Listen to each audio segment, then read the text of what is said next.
Alina Velasquez, ang 27 years na kapartner ni Haji Alejandro, nagpost ng kanyang mensahe kasama ang anak ni Haji sa photo na ito.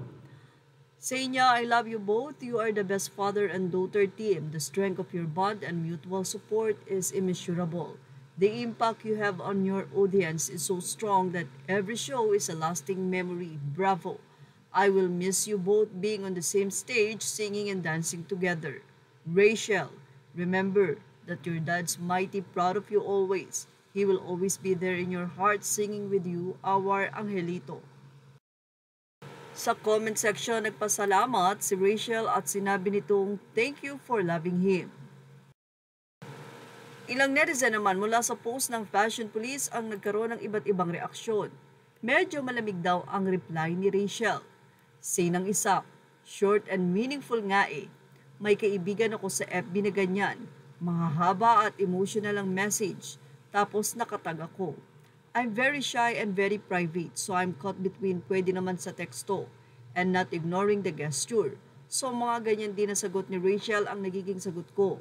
Walang masamang ibig sabihin. Hindi lang siguro mahilig magdetanya sa social media kaya maikli ang sagot. Ang iba naman ay tila naloka. Kaloka, may issue ka pa din. Nagluluksa yung tao, ano ba? Anong gusto mong mabasa? 5 pages ng pasasalamat? Ano ba dapat ang ilagay yung mga mala-MMK na letter?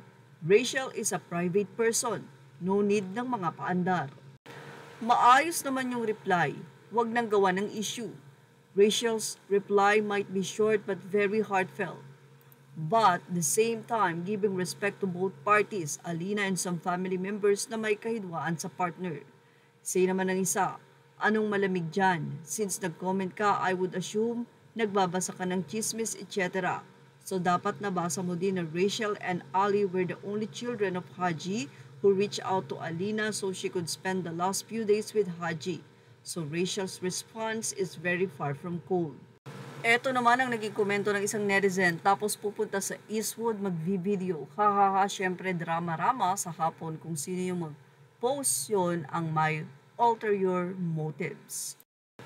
Ito nga ang sinasabi ng mga netizen na nagpunta nga itong si Alina sa nasabi nga pong lugar ng Hall of Fame kung saan nandoon ang pangalan ni Haji Alejandro at doon nga ito nagdalamhati dahil hindi nga siya nagpunta sa wake or makapunta. Hindi na inexplain ni Alina kung anong rason bakit hindi siya pupunta pero noon sa interview ni Julius Babaw, sinabi niya na umalis siya sa poder dahil may mga hindi siya makasundo sa pamilya.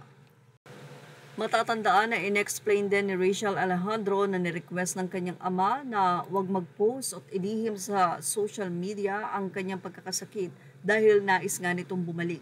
Pero sa hindi nga inaasahang pangyayari ay may minessage itong si Alina at doon na nga kumalat ang issue na di umano ay may sakit si Haji Alejandro. At yan ang ating showbiz snap update. Images are all credit to the rightful owners. Thank you for watching. Please like, share, and subscribe.